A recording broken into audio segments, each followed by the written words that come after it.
आज हमारे साथ एक ऐसी शख्सियत मौजूद है, खास तौर पर एक ऐसी महिला, एक ऐसी मोहतरमा जिन्होंने तमाम पेट्रियार्की के मिसालों को तोड़ा है। इनको देखकर मेरे जहन में एक शेर याद आता है कि तुम गिराने में लगे थे, तुमने देखा ही नहीं, मैं रुकी तो मसला बनकर खड़ी हो जाऊंगी, चलने दो मुझको, अभी बाकी है मेरा सफर, रास्ता रोका गया तो काफिला बन जाऊंगी। द नन अदर देन खूबसूरत, gorgeous Mallika Sherawat, Mallika herself. Hello, hi, thank you. सबसे पहले तो Rajat ji art and craft के माहिर। जब लोग थिएटर करते हैं, जो बच्चे नजदीक खास तौर पर नेशनल स्कूल और ड्रामा और बड़े बड़े, तो आप जिस तरीके की फिल्म करते हैं, जिस तरीके का आप क्राफ्ट चुनते हैं, वो बहुत ही चुनिंदा होता है। जैसे लोग आजकल भाग रहे हैं पीछे कि हम कमर्शियल फिल्म कर रहे हैं, लेकिन आपकी मैंने एक चीज़ देखी है कि आपने हमेशा उन फिल्मों को चुना है जो ज़मीनी हकीकत से जो हमारी आम चाल की भाषा होती है, आप उनको जोड़ते हैं। तो आप सबसे पहले तो आप दोनों को बहुत बहुत मुबारकबाद कि आप बड़े अरसों के बाद पर्दे पर वापस आ रहे हैं। और भीमा लांबा से जब मलिका शेरावत बनी, तो वो सफर आपका कैसा? शेरावत मेरी मदर का मेडन नेम। हाँ, ये आपने बताया। मैंने आपके इंटरव्यू में ये भी देखा कि आपने कहा था कि आप एक स्टीरियोटाइप फैमिली से आती थी, जो आप पे रूढ़िवाद सोच थोपते थे, तो आपने अपनी माँ का नाम ही ले लिया। मैंने अपनी माँ का नाम ही ले लिया क्योंकि मेरे पिताजी को बहुत आपत्ति थी मेरी अभिनेत्री बनने पर, मेरी फिल्मों में जाने पर। उन्हें बहुत आपत्ति थी कि हमारे परिवार का नाम खराब हो रहा है।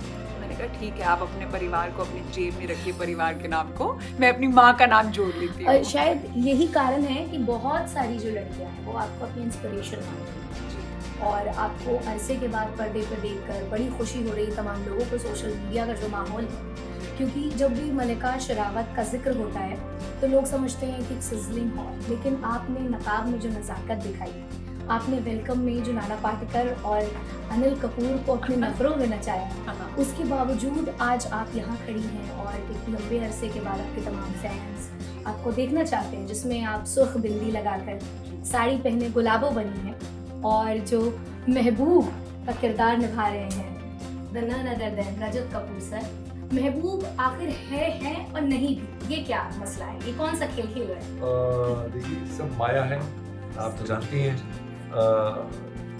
आप हैं और नहीं भी हैं, हाँ। ये तो सच है। आपको भी कभी कभी लगता होगा हाँ, ऐसा, क्योंकि देखिए बहुत कभी कभी लगता है ना ऐसा, हाँ, कि हम कि हैं। आप रात को सपना देख रही हैं जी, लेकिन सपने में सब कुछ लगता है कि सच है, ये हो रहा है, असल हाँ। में हो रहा है। डेजा वू। डीजे वो नहीं है, वो सच है। फिर जब आप सुबह उठ जाते हैं जी, तो लगता है ये तो सपना देख रहा था मैं, ये सपना देख रही थी, तो सपना था, सच में नहीं हुआ था। तो अभी जो हम लोग बैठे हैं साथ में, ये क्या गारंटी है कि सपना नहीं है? हो सकता है ये सपना हो। हाँ, कई सकता लोगों है का अभी सपना हम- होगा आपके साथ बैठने का। हाँ, हाँ, मेरा ये- हकीकत में बदल रहा है। लेकिन ये भी हो सकता है सपना ही हो आपका। अभी आप उठ जाएं घर पे, अरे ये तो कहाँ है कब से? लेकिन मैं नहीं चाहती कि ये मेरा सपना टूटे। ये इतने फिलोसॉफिकल सवाल जवाब, सपना, ड्रीम। तो वही तो है वही तो आरके है। RK Correct. Rajat Kapoor RK और मलिका शेरावत, और लोगों के जहन में तमाम सवाल कि आखिर होकर भी कोई कैसे नहीं हो सकता है। तो ये जवाब आपको मिलेगा फिल्म थिएटर में जाकर 22 जुलाई को। 22 जुलाई को। हमें पता चला है कि आपने इस फिल्म का निर्देशन भी किया है, जी। तो आप अपने निर्देशन के बारे में जर्नी रही, आपको कैसे ख्याल आया कि मैं आर्ट क्राफ्ट को पहचानते अपने लोगों को कास्ट करूं, और मलिका का ख्याल आपके दिमाग में कैसे आया? हर फिल्म की कास्टिंग के लिए बहुत सारे एक्टर्स से मुलाकात होती है, क्योंकि हर रोल का एक अपना उसके लिए कैरेक्टर निश्चित होता है, जो कि आपको नहीं पता होता, लेकिन निश्चित होता है, वहाँ से लिखा हुआ होता है। जब तक वो एक्टर नहीं मिलता है, आप ढूंढते रहते हैं। ऐसे ढूंढते ढूंढते किसी ने ख्याल दिलाया मलिका शेरावत का, बहुत अच्छा आइडिया है, उनको स्क्रिप्ट भेज देने की, पता नहीं वो करेंगी कि नहीं करेंगी, लेकिन भेज देंगे, उसको भेजिए और पसंद आती गुलाबो मलिका है और मलिका गुलाबो, और बहुत अच्छी गुलाबो है।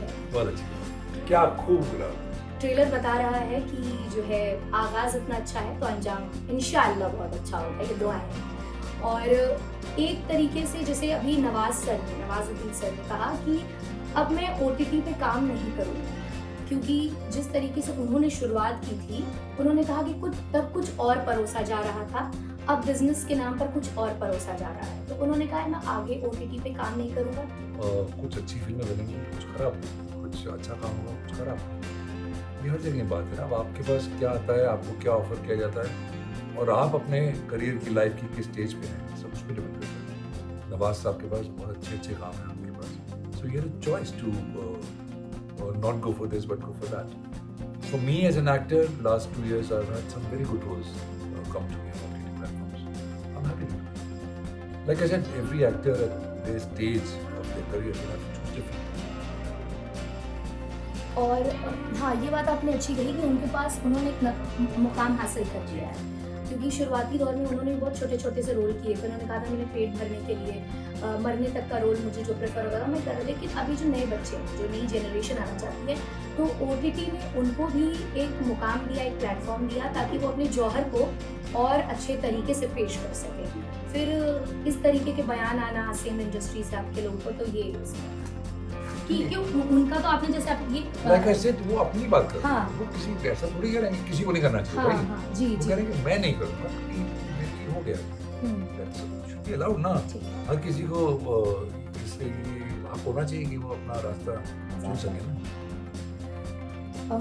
मलिका, मेरा आपसे ये सवाल है कि आप हमेशा स्ट्रेट फॉरवर्ड थे तमाम चीज़ों के लिए। आपने ऑनर किलिंग पे बात की, पर आप गुस्सा हो गई थी, आपका वीडियो बड़ा वायरल हुआ था जिसमें आपने जर्नलिस्ट को लताड़ लगा दी थी कि आप ऑनर किलिंग पे सवाल क्यों नहीं करते हैं, और मैं क्या पहनती हूँ ये आपके लिए ज़्यादा है। लेकिन ये जब आपका नाम आता है ये जुड़ जाता है, आप इसे स्टीरियोटाइप कहिए, ज़माना बदल गया इस पर कहिए, लेकिन मलिका को एक तरीके से साइड कर दिया जाता है और उनको सिर्फ इसीलिए याद किया जाता है कि वो एक सिजलिंग में हॉट है। कुछ चंद लोग सोशल मीडिया पर आते हैं और आपके कपड़े पे छींटाकशी करते हैं, टिप्पणी करते हैं, वो कौन लोग हैं और उनको आप क्या कहना चाहते हैं? मैं तो इन चीज़ों पे ध्यान भी नहीं देती सर, और मुझे मालूम भी नहीं वो कौन लोग हैं जो ऐसे बोल रहे हैं। मेरे लिए क्या ज़रूरी है कि मेरा क्या काम है, मेरा ये रोल है कि गुलाबों का, मुझे ये रोल कैसे ऑनेस्टी के साथ निभाना है, वो नज़ाकत इसमें कैसे लेके आना है। I really don't care about all this. तो यही तो है मलिका शेरावत। मैं तो खुश हूँ कि रजत कपूर ने मुझे अपनी फिल्म में कास्ट किया है। इनकी इतनी बड़ी फैन हूँ मैं। हाँ, इतने साल मुझे इंतजार करना पड़ा इनके साथ काम करने के लिए। इनके फैंस तो तमाम वो लोग हैं जो फिल्मी नेचर की जड़ों को समझते हैं। आप उन लोगों को क्या सर एक मैसेज देना चाहेंगे जो अभी भी डीपली ग्राउंडेड होकर चीज़ों को पकड़कर उनके मुद्दों को उठाकर एक्टिंग के जरिए दिखाना चाहते हैं, जो आपकी फिल्में करती हैं विदाउट एनी किसी शोशाबाजी? Without any shoshabaji, I would just say I think everybody should choose and walk on the path that is destined for them. जो भी रास्ता आपके लिए आपने चुना है उसी पे चलने का है और अंत तक चलने का उसी रास्ते में। फिर आप छोड़िए मत। अगर आपको लगता है ये आपकी मंजिल यहाँ है, फिर उस रास्ते पे चलिए। आपको क्या लगा? आपने फिल्म देखी, मुझे- आप बताइए। मुझे फिल्म बहुत अच्छी लगी। महबूब को लोग ढूंढ रहे थे, आखिर तक महबूब को ढूंढ रहे थे, और जब महबूब आगे कुछ मत कहिए। वही मैं कहना चाह रही थी कि जब महबूब आपको मिलेंगे 22 जुलाई को, तब आपको पता चलेगा कि महबूब का अंदाज जो है गुलाबों के साथ वो बहुत ही खूबसूरत अंदाज पे स्क्रीन पर नजर आने वाला है, और सारे लोग एक्साइटेड हैं। हमने तो फिल्म देखी, हमें आंसर पता चल गया, जो हम नहीं बताएंगे जो हम नहीं बताएंगे।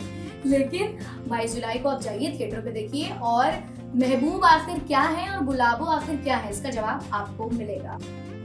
तो ये तमाम सवाल थे जिनके जवाब इन दोनों कलाकार ने दिए, और 22 जुलाई को आपके भी तमाम सवालों के जवाब आपको मिल जाएंगे कि आखिर महबूब आलम कौन है और महबूब आलम कहाँ गए। फिलहाल इन दोनों को फिल्मों के लिए शुभकामनाएं दीजिए, और हम उम्मीद करते हैं कि फिल्म बॉक्स ऑफिस पे धमाल मचाए। बहुत